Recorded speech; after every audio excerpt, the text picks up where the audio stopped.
내가 낼 수 있는, 내가 갖고 있는 힘에서 낼 수 있는 가장 강한 스매싱을 만들어낼 수 있습니다.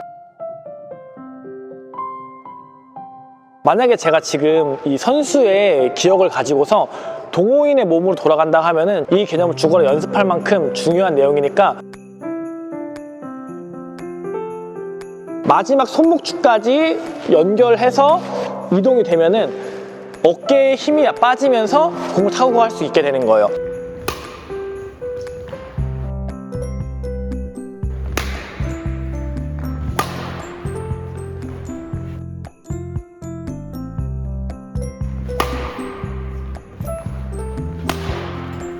요거는 좁게 만들고 이거는 크게 만들어서 이런 형태의 스윙, 이 스윙을 잘게 분해를 해서 가장 작은 단위의 스윙부터 하나씩 넓혀가면서 연습할 필요가 있어요.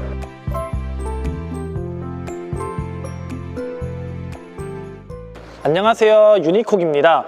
오늘 영상은 내용이 조금 어려울 수 있어요. 그래서 제가 유튜브로 이것을 설명할지 말지를 많이 망설였습니다. 왜냐하면 그만큼 영상으로 이해하기가 되게 어렵고 힘든 내용일 수 있기 때문에 제가 망설였는데요. 하지만 이 내용을 정확하게 이해한다면 정말로 큰 깨달음을 얻을 수 있을 거라고 생각을 해서 영상을 찍기로 결심을 했습니다. 오늘 영상은 스매싱 스윙의 전반적인 메커니즘, 내가 왜 스매싱이 약한지, 어깨에 힘이 들어가는 사람은 내가 왜 어깨에 힘이 들어가고 어깨에 힘이 빠지지 않는지, 그리고 그것을 해결하기 위해서 어떻게 연습을 해야 되는지 그 방법까지 같이 녹여낸 영상입니다. 다시 한번 말씀드리지만 오늘 영상은 내용이 조금 어려울 수 있지만 이 영상을 이해를 하신다면 스윙의 전반적인 메커니즘을 다 이해를 하고 여러분들이 가지고 계시는 대부분의 문제를 해결할 수 있을 거라고 저는 생각을 합니다.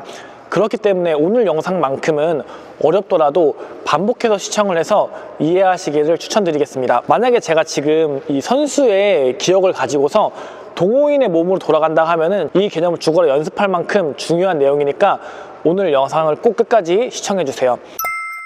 자, 우리는 배드민턴을 칠 때 때린다라는 표현을 하죠. 뭐 스매싱을 때린다, 푸시를 때린다 등 때린다라는 표현을 합니다. 특히 스매싱 같은 경우는 다른 표현이 없을 정도로 스매싱을 때린다라고 많이 말을 하죠. 즉 우선 우리는 셔틀콕을 때리는 방법부터 알아야 합니다. 근데 아쉽게도 정말 많은 분들이 셔틀콕을 때리는 것보다는 조금 미는 형태의 스윙을 하고 계세요. 다양한 케이스가 있지만 대부분의 경우 타구하는 순간 이 헤드 가속을 하지 못하기 때문인데 그 이유는 바로 손목과 팔꿈치 축이 무너지고 어깨축을 중심으로 스윙을 하기 때문이에요. 자, 그럼 여기서 제가 문제를 하나 내보도록 하겠습니다. 배드민턴은 이스턴 그립을 잡잖아요. 그렇다면 왜 우리는 이스턴 그립으로 잡아야 할까요? 그 이유는 여러 가지가 있겠지만 가장 큰 이유는 배드민턴 스윙은 회전 운동을 하기 때문입니다. 우리가 사용하는 거의 대부분의 기술은 작게든 크게든 내외전과 외외전을 이용한 스윙이 대부분이에요. 그래서 선수들 같은 경우는 이런 회전을 통한 스윙을 만드는 것이 매우 자연스럽습니다. 하지만 동호인의 분들은 이 회전보다는 이 직선적인 스윙에 익숙해요. 그래서 가서 선수들은 이렇게 팔을 회전시키면서 공을 때리는 반면에 동호인분들은 이렇게 직선으로 라켓 헤드를 직선 운동을 시키거든요. 만약에 우리가 웨스턴 그립을 잡으면 회전 운동을 할 수가 없고 직선 운동, 즉 이런 형태의 직선 운동이 나오기 때문에 이런 스윙은 파워를 낼 수가 없게 됩니다. 그래서 동호인분들 같은 경우는 회전을 통한 스윙을 만들지 못해서 어깨나 몸에 힘이 잔뜩 들어가서 타구를 하시게 되는 거예요. 회전이 없으니 뭐 어떻게든 다른 요소에서 힘을 끌어와서 공을 치게 되는 거죠. 그래서 어깨 통증이 있으신 분들 같은 경우는 스윙 교정을 통해서 이 회전을 해서 공을 때리는 연습을 배워야 합니다. 직선 운동의 스윙을 하시는 분들은 대부분 콕을 때리지 못하고 이렇게 밀게 되실 거예요. 어깨를 통해서 공을 밀게 되실 건데 아마 이 영상을 보고 계시는 대부분의 분들이 회전을 정확하게 이해하지 못하고 공을 직선 운동으로 공을 밀고 있을 거라고 생각을 합니다. 자, 다시 그럼 축으로 돌아와서 제가 아까 전에 손목축, 팔꿈치 축이라고 했는데 배드민턴을 잘하려면 이 회전의 중심이 되는 중심축을 잘 이해를 해야 돼요. 혹시 여기까지 이해가 되시나요? 조금 어렵죠? 아, 이걸 어떻게 쉽게 설명을 하지? 자, 다시 그렇다면은 중심축은 왜 중요할까요? 이 축을 이해를 해야 이 축을 중심으로 회전 속도를 빠르게 만들 수 있기 때문이에요. 자, 제가 아까 전에 배드민턴 스윙은 회전이라고 했잖아요. 회전 스윙이라 했잖아요. 스윙은 회전을 통해 만들어지는데 이 회전은 중심축을 기준으로 각속도를 만들어서 헤드의 가속도를 만들어내야 돼요. 자, 예를 들어서 손목이 중심축이라고 했을 때 손목이 중심축이면 손목을 기준으로 이런 형태의 스윙이 나오게 됩니다. 이때 중요한 게 뭐냐면 각 축을 기준으로 스윙을 할 때 중심이 되는 축은 이런 식으로 무너지거나 움직이지 않아요. 중심이 된 상태에서 움직이지 않고 스윙이 만들어지는 것, 이것을 중심축이라고 합니다. 자, 손이 여기 있잖아요. 손, 라켓 여기, 이렇게 여기 있죠. 자, 다음 플레이 보면은 쭉 손의 위치는 여기 있어요. 손이 이만큼 내려올 때 라켓은 헤드는 여기 있습니다.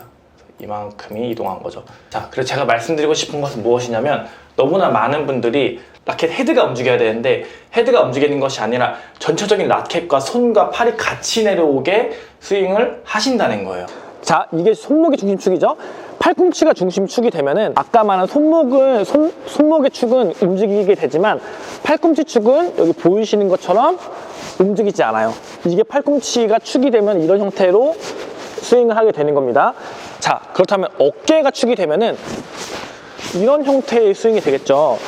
손목 축과 팔꿈치 축이 같이 무너지면서 이런 형태가 어깨가 중심축인데 이런 스윙은 이 축이 손목 축과 팔꿈치 축이 무너지면서 회전이 발생되지 않고 밀어치는 형태의 스윙이 되겠죠. 어깨가 중심축이 되면은.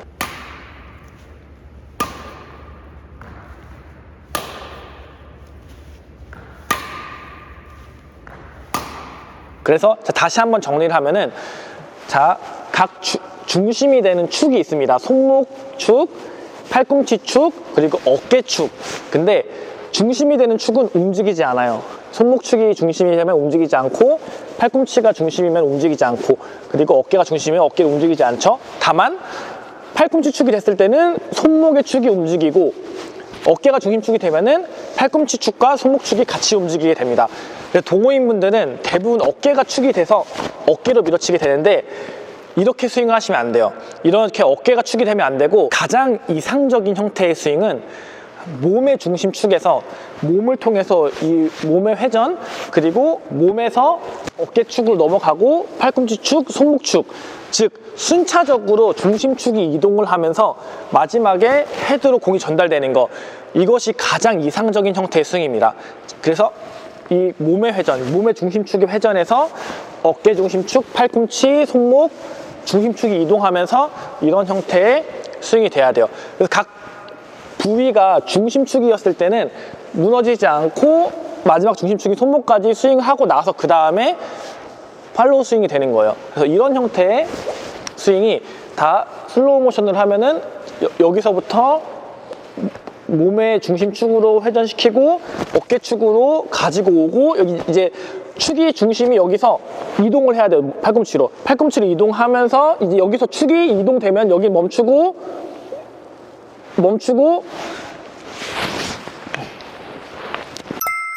중심축을 이동시키는 것을 잘 이해를 해야 돼요. 손목축, 팔꿈치축, 어깨축, 이게 어디가 중심이 되느냐에 따라서 스윙이 달라져요. 어깨가 중심이면 이렇게 되고 팔꿈치가 중심이면 이렇게 되고 손목이면 이렇게 되는데 이상적인 스윙은 중심축이 순차적으로 이동을 하면서 마지막 손목축까지 연결해서 이동이 되면은 어깨에 힘이 빠지면서 공을 타고 갈 수 있게 되는 거예요. 이런 형태의 스윙이 가장 이상적인 형태의 스윙이고 배드민턴에서 가장 강한 기술, 가장 강한 스매싱을 낼 수 있는 형태의 스윙입니다. 왜냐하면은 중심축의 이동을 통해서 내가 할 수 있는 모든 회전을 다 넣었기 때문이에요.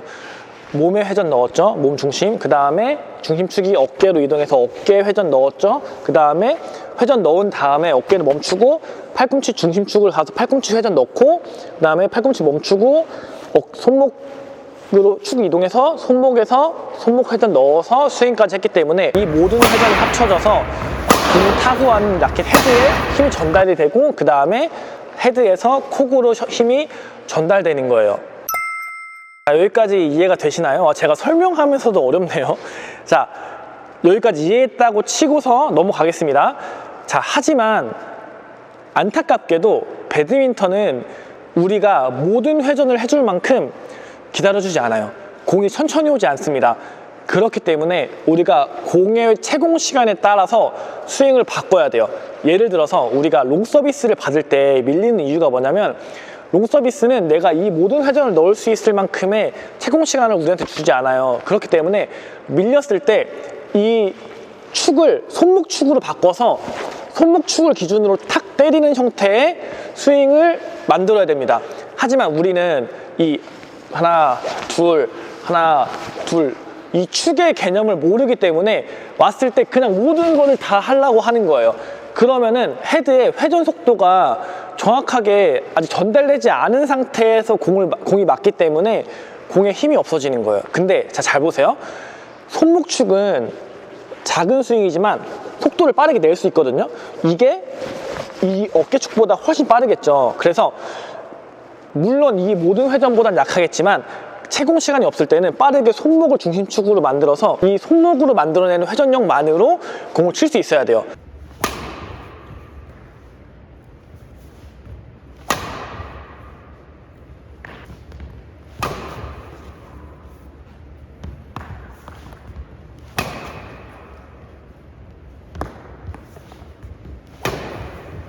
그래서 공이 빨리 올 때는 공과 내 라켓과 축의 반지름을 줄여주면서 이 반지름을 키우는 것이 아니라 반지름을 줄여주기 위해서 중심축을 이동시키고 이 이동을 최소화시키면서 공을 때려주셔야 돼요. 그래서 가장 빠르게 나올 수 있는 이 손목의 축만으로도 스윙을 할 수 있어야 됩니다. 그리고 여유가 있다면 팔꿈치 축도 같이 사용할 수 있게 되겠죠. 그래서 경기 중에 공의 채공 시간에 맞게 내가 1단계 스윙, 2단계 스윙, 3단계 스윙, 4단계 스윙을 자유자재로 연습하고 할 수 있어야 비로소 내가 게임할 때 내가 원하는 스매싱을 때리거나 아니면은 공이 밀리지 않게 되는 거예요. 이 원리를 모르시고 배드민턴을 하시면은 계속 이 하나의 스윙만을 익히다 보면은 채공 시간은 이걸 할 만큼 기다려주지 않는데 공은 빠르게 오기 때문에 이 회전을 넣을 수 있는 시간이 없는데 이 스윙을 고집하게 되니까 공이 밀려맞게 되는 거예요. 정리를 하면은 우리가 각 축을 기준으로 스윙을 할 수가 있는데 공이 빠르게 왔을 때는 모든 축을 사용하는 그런 시간이 없기 때문에 가장 작은 단위의 축을 사용해서 반지름을 줄여서 스윙을 빠르게, 각속도를 빠르게 만들어낼 수 있는 스윙을 통해서 채공 시간을 맞춰야 된다. 이것을 이해를 해야만 내가 어떠한 상황에서도 공을 때릴 수 있다 라고 생각하시면 될 것 같아요. 이거를 모르시면은 모든 축을 사용하면은 그만큼의 채공 시간이 없기 때문에 공을 밀 수밖에 없다. 그리고 정말 중요한 개념은 중심이 되는 축은 무너지면 안 된다. 그래서 중심이 되는 축은 무너지면 안 되는데 중심축은 몸에서부터 어깨, 팔꿈치, 손목 순으로 순차적으로 중심축이 이동을 하면서 헤드에 힘을 실어줘야 공을 때리는 느낌이 난다. 여기까지 정리를 한번 해봤습니다. 조금 이해가 안 될 수도 있고 어려울 수 있는데 이해가 안 된다면 다시 되돌아보면서 다시 되감기해서 보시면서 이 개념을 한번 생각을 해보세요. 그리고 이해를 해보세요. 그러면은 내가 그동안 왜 클리어가 밀리고 내가 그동안 왜 어깨가 아팠고 내가 그동안 왜 스매싱이 약했는지를 정확하게 이해하실 수 있을 거라고 생각을 합니다. 자, 그렇다면 이제 어떻게 스윙을 하는지를 알아야 되잖아요. 제가 그 스윙법에 대해서 한번 이야기해 보도록 하겠습니다. 자, 우리가 배드민턴을 처음 배울 때 이렇게 이 오버헤드 스윙을 배우죠. 이 오버헤드 스윙을 배우는데 이 오버헤드 스윙을 배우는 데 있어서 금방 이 모든 축을 이해를 해서 던지는 사람이 간혹 있어요. 그런 분들은 그냥 이 모든 스윙을 배우시면 돼요. 근데 대부분의 동호인분들은 이 스윙을 하게 되면은 어깨가 중심축이 돼서 공을 때리는 경우가 많습니다. 그 이유는 그립 때문이에요. 우리가 이렇게 이스턴 그립으로 잡고서 이 회전을 만들어내는 것 자체가 굉장히 어렵잖아요. 그렇기 때문에 그립이 살짝 돌아가고 돌아가는 순간 손목을 못 쓰게 되면서 어깨가 축이 돼서 이렇게 직선 운동을 만들게 되거든요. 직선 운동을 만들면은 공을 타고 하기 훨씬 더 쉬워요. 그렇기 때문에 대부분의 분들이 이렇게 테이크백 한 다음에 직선으로 테이크백하고 직선 운동, 이 회전이 전혀 안 된 상태에서 이 운동을 가지고서 배드민턴을 치게 되는데, 그런 분들은 어떻게 해야 되냐, 정말 작은 단위, 이 스윙을 잘게 분해를 해서 가장 작은 단위의 스윙부터 하나씩 넓혀가면서 연습할 필요가 있어요. 자, 예를 들어서 1단계 스윙이 손목을 이용해서 치는 스윙이에요. 손목축을 이용해서. 그러면은 준비한 상태에서 이 손목만 가지고서 공을 치는 연습을 하는 거예요. 자, 그럼 이런 느낌이 되겠죠? 손목만 가지고서 이런 느낌. 그래서 중심축이 이렇게 무너지면 안 되고, 축을 잡은 상태에서 헤드를 이렇게 손목만 가지고서 헤드를 손목축을 기준으로 보낼 수 있어야 돼요. 공을 딱, 강도는 상관없습니다. 그냥 이 손목만 가지고서 공을 쳐주는 거예요. 이게 1단계 스윙. 이 1단계 스윙을 통해서 중심축의 이동 없이 공을 치는 거를 익혀야 돼요. 그렇게 되면은 공이 어디로 오든지 다 축이 이동하지 않은 상태에서 공을 타고 할 수 있게 되는 거예요. 이게 1단계 스윙입니다. 이 손목이 이동하지 않은 상태에서 헤드를 던지면서 스윙 연습해 주는 거예요. 그 다음 2단계는 뭐냐, 팔꿈치를 넣어야죠. 이제 팔꿈치 축에서 손목 축으로 이동시키는 연습을 하는 거예요. 중심축 이동 안 하면 그냥 손이 이렇게 내려가겠죠. 근데 팔꿈치에서 손목으로 중심축 이동시키면서 팔꿈치, 손목, 팔꿈치, 손목, 이 내 몸을 기준으로 옆에서 이런 형태의 스윙을 해줍니다. 그러면은 팔꿈치가 펴지면서 중심축이 손목으로 이동할 때 팔꿈치는 스톱, 그 다음에 손목 중심축, 이런 형태로 스윙을 만들어주는 거예요. 이게 2단계 스윙입니다. 그리고 3단계는 뭐냐, 여기서 이제 어깨를 빼는 거예요. 어깨 빼고 갖고 와서 이동, 어깨 축, 어깨 이동, 팔꿈치 이동, 손목 이동, 하나 둘, 하나 둘, 하나 둘. 그 다음에 이제 우리가 아는 이 4단계 모든 스윙을 해서 스윙을 만들어 주시면 돼요. 자, 다시 1단계 스윙, 2단계 스윙, 3단계 스윙, 4단계 스윙, 이렇게 해가지고 중요한 게 뭐냐면 중심축이 이동하는 것을 느껴야 돼요. 그래서 어깨에서부터 팔꿈치, 손목, 가장 마지막 중심축인 손목까지 중심축이 쫙 이동을 하면은 어깨에 힘이 빠지면서 공을 때릴 수 있게 됩니다. 스윙하는 방법은 제가 방금 설명드린 것처럼 연습을 하면 되고요. 그렇다면은 이렇게 라켓을 회전을 시켜야 되는데, 회전을 어떻게 하면 빠르게 만들 수 있을지에 대해서 한번 이야기해 보도록 하겠습니다. 자, 첫 번째, 먼저 회전 반경을 좁혀야 돼요.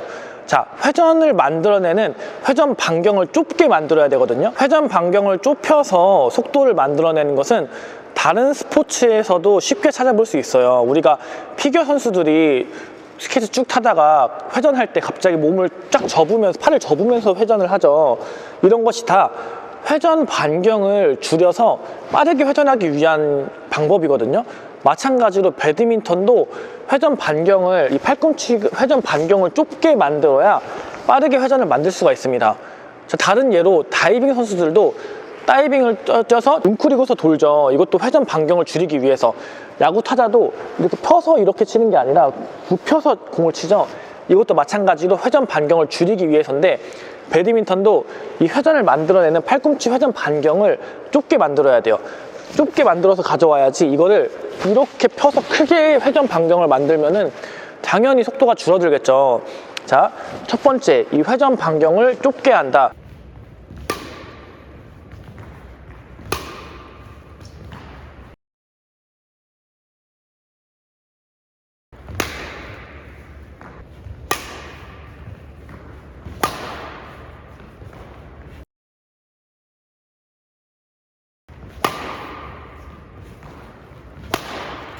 두 번째, 공을 타고 하는 이 헤드의 스윙 궤도를 크게 만드는 거예요. 그래서 이 회전 반경을 좁게 해서 만든 속도를 헤드로 실어야 되는데, 이 공을 타고 하는 스윙의 궤적이 크면 클수록 이 회전의 가속을 받아서 더 강한 스매싱을, 더 강한 공을 때릴 수 있게 되는 거예요. 그래서 요거는 좁게 만들고 이거는 크게 만들어서 이런 형태의 스윙, 좁게 그리고 크게. 그래서 이 백스윙이 중요한 이유, 이 스윙 궤적을 크게 만들기 위해서 헤드가 뒤에서 이렇게 크게 돌아야 회전 반경은 좁아지고 헤드의 스윙 궤적은 커지면서 빠른 회전으로 만든 속도의 힘을 그대로 스윙 궤적에 실어서 공을 타고 할 수 있게 되는 거예요. 그래서 첫 번째, 회전 반경을 줄여서 회전력을 높여준다. 두 번째, 공을 타고 하는 라켓 헤드의 스윙 궤도를 넓혀서 가속을 더 받게 한다. 그 다음에 공을 치면은 강한 스매싱을 때릴 수 있어지는 거예요. 자, 오늘 그래서 제가 되게 어려운 내용을 설명을 했는데, 간단하게 요약을 하면은 각 축을 통해서 스윙을 단계별로 만든 다음에 이 스윙 연습한 거 있죠? 이거 1단계부터 2단계, 3단계 이렇게 연습을 통해서 스윙을 단계별로 만든 다음에 회전 속도를 높이기 위해서 회전 반경을 줄여주고, 그 다음에 가속을 받아야 되는 라켓 헤드의 스윙 궤적을 크게 만들어주면은 내가 갖고 있는 힘에서 낼 수 있는 가장 강한 스매싱을 만들어낼 수 있습니다. 제가 오늘 영상은 따로 정리를 하지 않을게요. 이 영상은 제가 지금 요약해서 설명한다고 해도 이해하기가 쉽지 않을 것 같거든요. 그래서 다시 한번 영상을 보시면서 1.25배속으로 보시면서 제가 어떤 말을 하는지 한번 이해를 하면서 영상을 다시 한번 보시기를 추천을 드립니다. 제가 처음 스윙을 배울 때는 이렇게 체계적으로 배우지 않았어요. 그냥 이 스윙 자세만 알려주고 세게 때려, 빨리 때려, 더 위에서 쳐, 이렇게 스윙을 배웠고, 심지어 귀 옆에 스윙을 붙여서 나오게 이렇게 스윙을 배웠어요. 근데 제가 제 스윙을 연습하고 공부하고 분석해 보니까 귀 옆에서 나오는 스윙은 회전 스윙이 아니라 직선 스윙이거든요. 선수였던 저도 이 스윙의 메커니즘에 대해서 모르고서 스윙을 했는데, 이 스윙의 메커니즘을 알고서 스윙 연습을 하면은 훨씬 더 폭발적인 스윙을 더 빠르게 만들 수 있거든요. 실제로 제가 레슨을 하면은 이 메커니즘대로 연습을 하는 사람과 그냥 하는 사람과의 속도가 완전 달라요. 그래서 오늘 영상을 꼭 이해하시고 스윙 연습을 하시면은 여러분들이 배드민턴 하는 데 있어서 정말 큰 도움이 될 영상이라고 저는 생각을 합니다. 저한테 레슨 받으러 오시는 90% 이상의 사람들이 어깨로 직선 운동으로 배드민턴을 치고 있고, 이것을 회전으로 조금씩 바꿨을 때 그분들의 스윙이 바뀌는 것을 제가 직접 경험을 하고 있거든요. 그래서 이 영상을 보시는 우리 구독자 여러분들도 제가 이 영상을 배드민턴은 회전 운동이라는 것을 잘 이해를 하시고 축을 통해서 그 회전을 빠르게 만드는 것을 이해하셔가지고 레슨을 받으면서 혹은 혼자 연습하면서 이 영상이 큰 도움이 됐기를 바랍니다. 오늘 제가 준비한 영상은 여기까지고요. 다음에도 제가 더 좋은 내용의 영상으로 찾아뵙도록 하겠습니다. 감사합니다.